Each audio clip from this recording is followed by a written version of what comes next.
Ito na nga ang masamang balita. Yung isang bato, naging dalawa na. So, that time parang naalarma na ako. Kinabahan na ako. Ang dami nang pumapasok sa isip ko. Na-shock ako.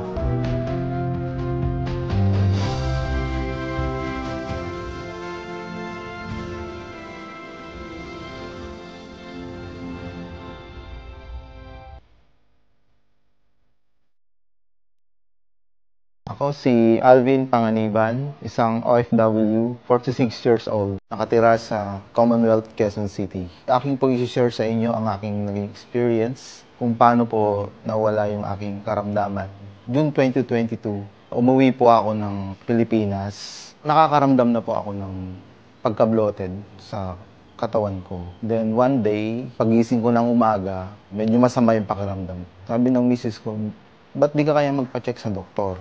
Pumunta kami sa doktor, nagpa-check up. Sabi ng doktor, ultrasound ka muna, full abdomen, laboratory, para malaman natin kung saan nanggagaling yung sakit mo.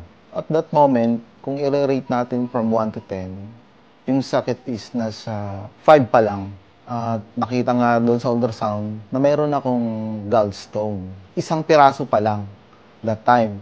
Sabi ko sa sarili ko, kaya ko pa naman siguro to kasi isang bato lang naman. Kaya siguro mag-flash out. Mawala ng maraming tubig. Then inumin ko lang tong gamot na binigay ng doktor. That's it. So, bumalik ako ng abroad ulit. Nagtrabaho ulit. December 2022, nag-decide ulit akong magbakasyon. Sabi ng misis ko, bago ka umalis, bumalik ulit sa abroad, kailangan magpa-check up ka ulit para malaman natin kung nawala yung bato mo sa abdo. Pakiramdam ko nun, parang wala na ako. Parang hindi ko naman nararamdaman na yung sakit, sabi ko sa kanya.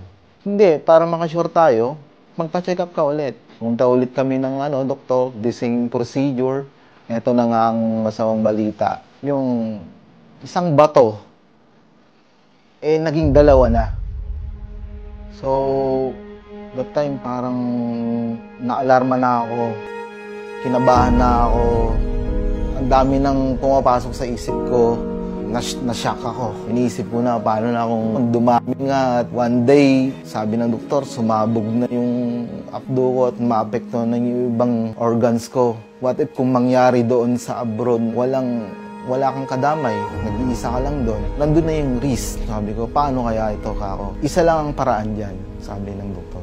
Opera natin yan. Ang dalawang option yung opera. Pwedeng open surgery, iiwain ako dito. Or yung tinatawag nilang laparoscopic. Yung sa open surgery, less than 50,000. Then yung sa laparoscopic, worth 250,000. Parang worried na ako that time. Sabi ko sa misis ko, babalik ulit muna ako ng abroad. Mag-iipon ako ng pampa-opera. Tapos pasulput na yung sakit ng tiyan ko.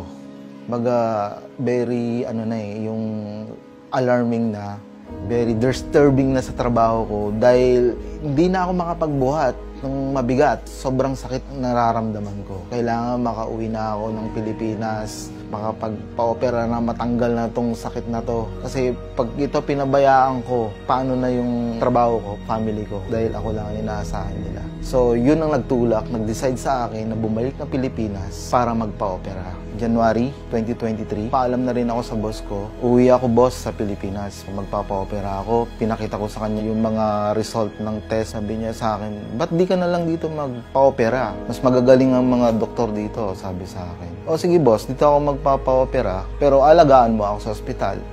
Parang of course, boss, kailangan. Pamilya ko dapat. Sila ang unang-unang mag-aalaga sa akin. Hindi mo magagawa yon dahil syempre negosyo mo lang ang asikasuhin mo, sabi ko sa kanya. So pinayagan akong bumalik ulit ng May. Decided na akong magpa-opera talaga. Tanggap ko na sarili ko na siguro talagang ganon, kaysa worse pa yung mangyayari sa akin.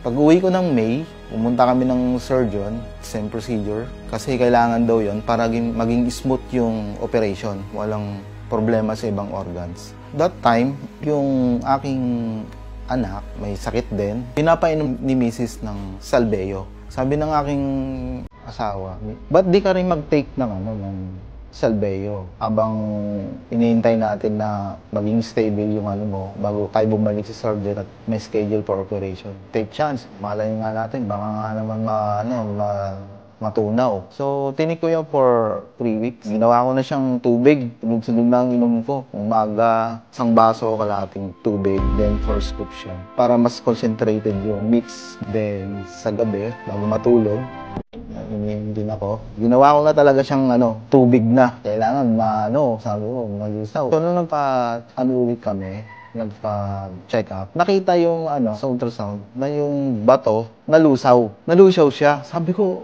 wow, galing naman. Nalusaw.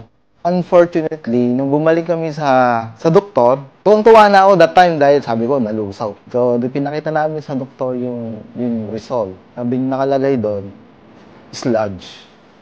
Sabi ko, Dok, ano ba yung sludge? Yan yung yung nalusaw yung bato mo na naging buhangin doon sa sa abdo mo. Okay na ako doon, Dok. Ako, nalusaw na pala Ako Ay, hindi pa. Bakit, Dok? Kailangan pa rin natin operahan yan. Kasi yung lining ng mo, gallbladder mo, is kumapal na. Darating time na mapupuno yan, kakapal ng kakapal, may tendency pa rin na pumutok yan. So, risky pa rin. Sabi ko, ano ba yan? So, sabi ko kay Mrs. siguro, tuloy-tuloy ko yung inom ng Salveyo kasi naging sludge siya Malapit na yung 2 weeks na binigyan ng doktor. Pagbalik namin, nagpa-ultrasound ulit ako. Tignan ulit natin. Baka wala na. Nung lumabas na yung result, bumalik kami sa doktor. So, binasa ng doktor. Sabi niya, sir, ano bang gamot ininom nyo? Sabi sa akin, bakit po? Wala na kayong wala na kayong stone. Clear na yung nyo sa gall nyo, wala nang Sabi ko, hindi, Dok, sigurado kayo ang mali lang yung yung interpretasyon nyo, pagkakaano nyo. Hindi, sure ako, ito, wala na. Wala na akong operahan sa'yo, pang-operahan ko sa'yo, sabi sa akin ng doktor. Talagang tuwang-tuwa ako, grabe. Akala ko, maano na ako akala ko, ma-operahan na ako, matatanggalan na ako ng isang part ng katawan ko. Magkakaroon na ako ng tiglas sa katawan, tapos gagastos pa ako ng malaki. So, yung lahat ng agam-agam na yun, nawala. Miracle yung nangyari sa akin. Yun pa rin, tuloy-tuloy pa rin yung pag-inom ko. Kasi parang gagawin ko na siyang maintenance para may chance na bumalik, wala na.